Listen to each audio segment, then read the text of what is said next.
Hello, welcome back. This is episode 6 of the Intern's Amazing Oddities from around the world. And I would just like to go ahead and say today we'll be talking about leprechauns. Thank you, James Boggs, for helping me come up with the topic. We were talking about the luck of the Irish for our global thing last week. Well, we're talking about luck, but luck of the Irish was part of our global thing that we did last week. So we got talking about leprechauns and thought that would be a pretty interesting topic. So I agreed, and we're doing leprechauns this week. So let's get into it. So first off, leprechauns are typically presented as imaginary beings, yet some people still believe in their existence to this day. As you can see, I've got a little picture of a leprechaun with his little pot of gold here, but if you'll just be patient with me, I'm going to explain a few things that are actually wrong with this photo. For starters, the outfit, it's all wrong. Everything we know about leprechauns is wrong. Alright, so they've been mentioned in the Irish folk tales and fairy tales passed down for centuries. Leprechauns can be tricky to define, seeing as how most places are likely to describe what a leprechaun looks like more so than what they actually are. So here is one possible definition of leprechauns. A solitary Irish fairy characterized by its short stature, habitual shoemaking, and mischief causing. And its enormous wealth, typically in the form of giant pots of gold. The leprechauns are a type of fairy known as solitary fairies in the same family as the Clodagh and the Fardadig, and they are typically seen as withered, old, and in every way unlike the sociable or trooping spirits. They dress with all this unfairy homeliness and are typically sluttish, slouching, jeering, mischievous phantoms, according to William Butler Yeats in his 1888 book, Fairy and Folk Tales of the Irish Peasantry. So let's look at our next photo now. See, got a little pot of gold at the end of the rainbow. You've all heard that story. They say if you catch a leprechaun, you can, get him to lead you back to his pot of gold. Don't try that. It won't end well for you. I promise. Then right here we got a little leprechaun, a little Lego leprechaun, admiring his little hoard of gold here. I thought that was pretty cool. Little Lego leprechaun with his little chalice, little gold. But look, once again, green. There's something wrong with that color. So, D.R. McAnally Jr. elaborates on the physical appearance of leprechauns in his 1888 book called Irish Wonders, saying that they are typically about 3 feet high and are at times seen in a little red jacket or roundabout, with red breeches buckled at the knee, gray or black stockings, and a hat cocked in the style of a century ago, over a little old withered face. So, the Lego might be a little young. Typically, leprechauns are seen as older creatures. This one is a bit more appropriate. See, red. Red is much more appropriate for leprechauns. You may have noticed that in the descriptions given, they seem to be using red as their main color rather than the green we are typically known to associate with leprechauns. And that's because only trooping fairies wear green in Irish folklore. Now, for trooping fairies, if you'll give me 1 second, let me mute my microphone.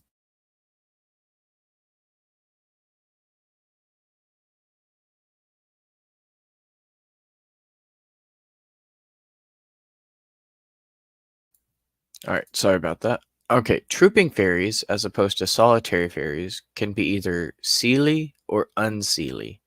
They are known for their grand processions across the terrain, dressed in all their finery with horses, bells, and whistles as they move from one place to another.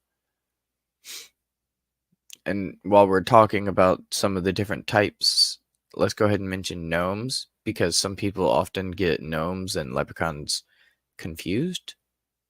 And my research told me that was one possible reason they started putting them in green, because some people argued that it would help them stand out from gnomes. Gnomes are a diminutive creature of fairy, often characterized by their conical red hats and white beards, or green hats and matronly aprons. Garden gnomes are good luck, for they are skillful nurturers of plants, flowers, fruits, and veggies of all kinds. Do not be deceived, however, by their small stature. A male gnome is at least 7 times stronger than a full-grown human. Gnomes live to be several hundred years old and rub noses to greet each other. They love a good dance and will find any reason to do so. You can invite gnomes to live in your yard, garden, barn, or even a corner of your house by building them a hospitable gnome door. Alright, so let's get back to leprechauns, shall we? I like this one right here. This is another fun little image. This is most likely from the Leprechaun series of horror movies, I believe. So we'll leave that one there for a minute.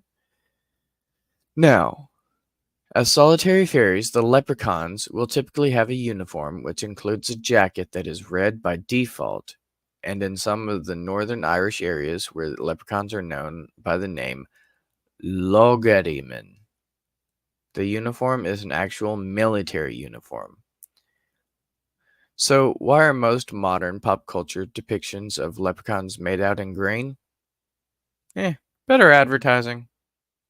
Yep, that's it. It's always about advertising and money, isn't it?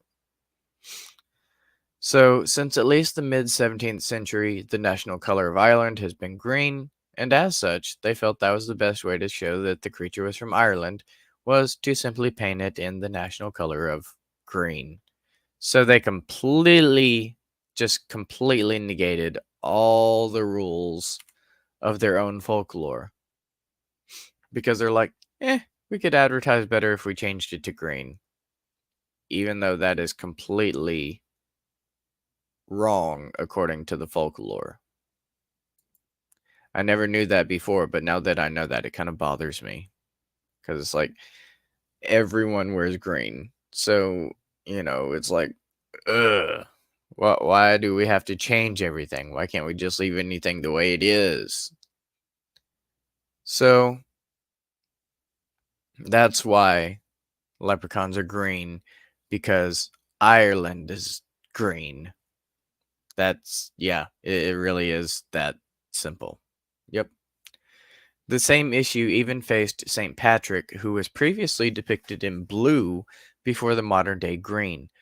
So maybe on the next St. Patrick's Day, you could wear blue instead of green. And if someone tries to pinch you, just, be like, dude, you don't even know the real story. You don't even know about St. Patrick. St. Patrick even had a whole entire shade of blue named after him. That's how much this man represented blue.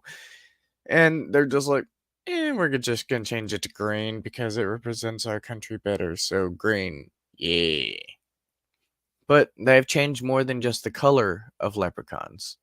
In order to make them more appealing to children, the leprechauns have even been cute washed, per se. Leprechauns from Irish folklore and mythology are far from cute. They're typically presented as old men, grumpy, and often angry. See?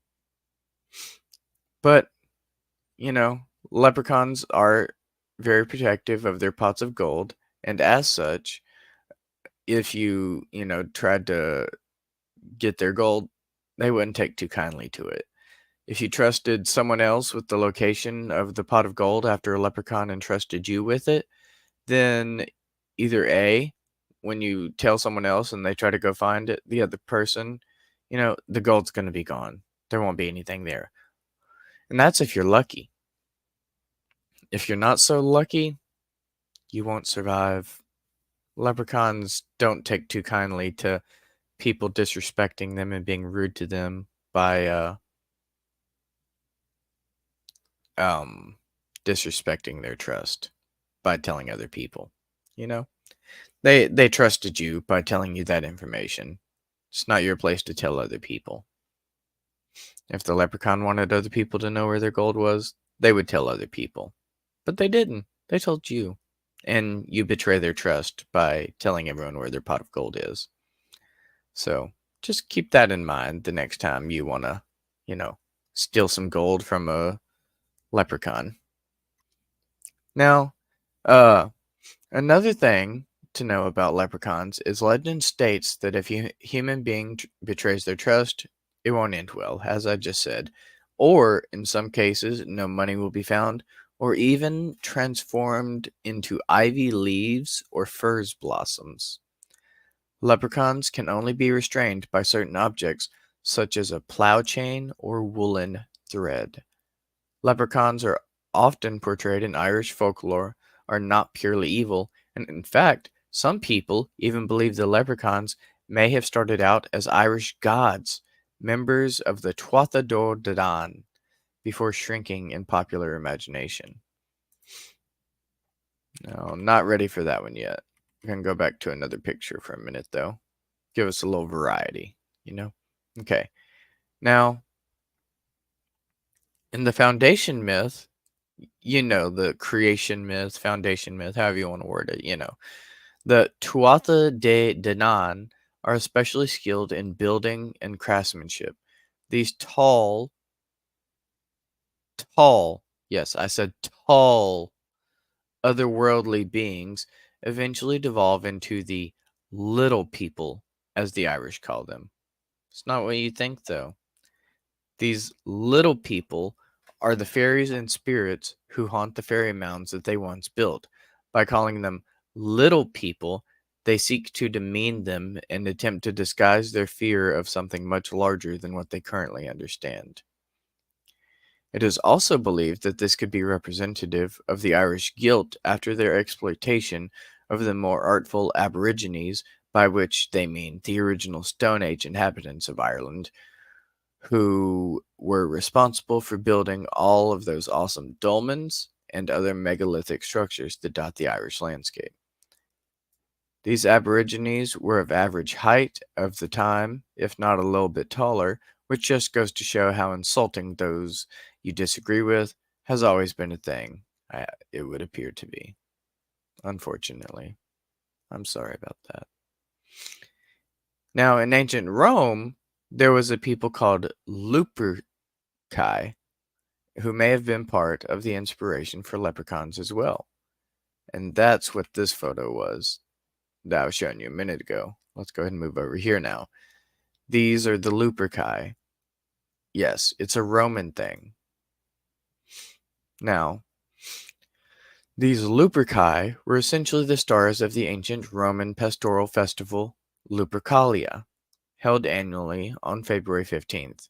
They were a priesthood of young men who would run nude or nearly nude around Rome's Palatine Hall, striking those they encountered with thongs. No, not the underwear. This was something different.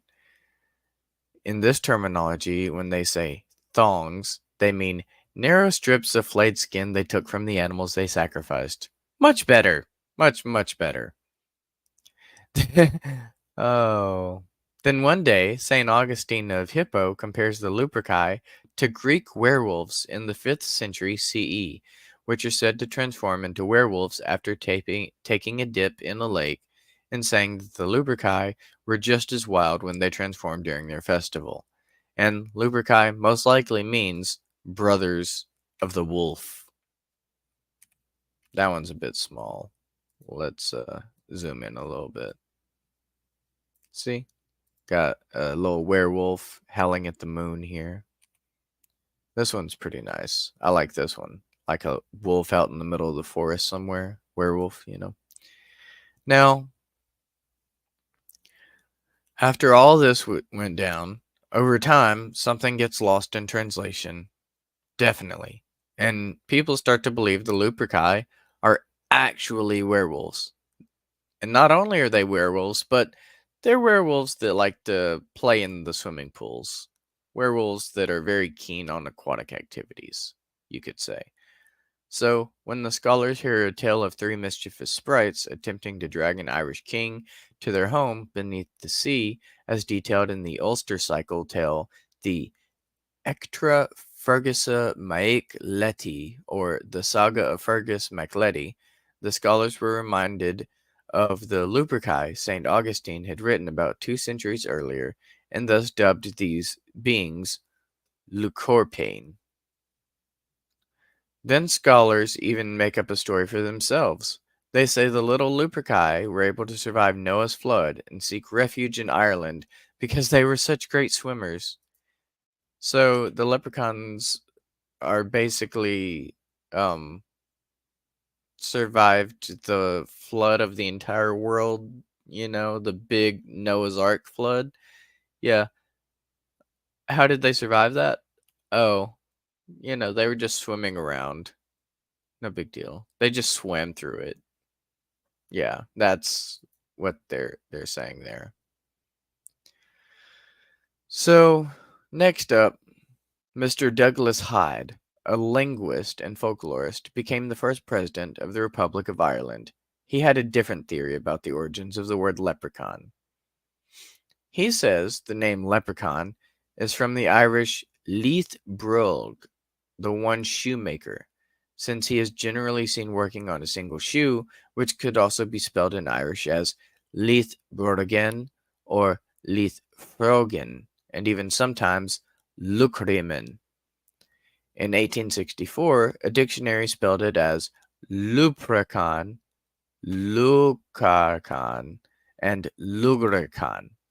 And these two names, the last two, Lugarcan and Lugarcan, are the most important spelling, as they seem to contain the name of a god, Lu, Lugh.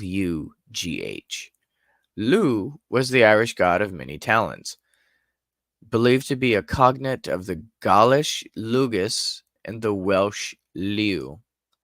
Peter Beresford Ellis wrote a book in which he claims that the god Liw is literally the original inspiration for the leprechaun, both in name and form.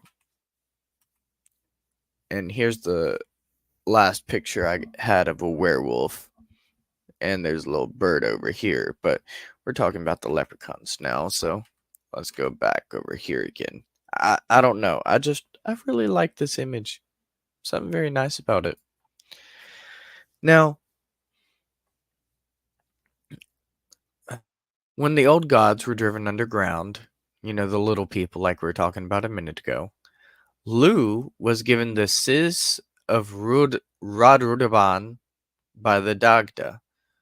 Over the years, this god's image diminished in popular folk memory until he became simply Lu Cromain, or Little Stooping Lu, which was later turned into Leprechaun. According to issue 256 of the Revue Celtique, the true etymology of leprechaun is actually much more simple, and it comes from the Old Irish Lucor Pan, meaning little man. And that is the origins of leprechauns. So, thanks for coming to hang out with me, and I hope to see you next time on our little sideshow over here, the Intern's Oddities from around the world. We will be back on next Thursday for our main show, This Uncanny Earth. We have a few things we're discussing. We got a few ideas, but we're trying to settle down a finalized topic, and we will let you know as soon as we do. We hope to see you there. Thanks for coming to hang out. And as always, stay uncanny.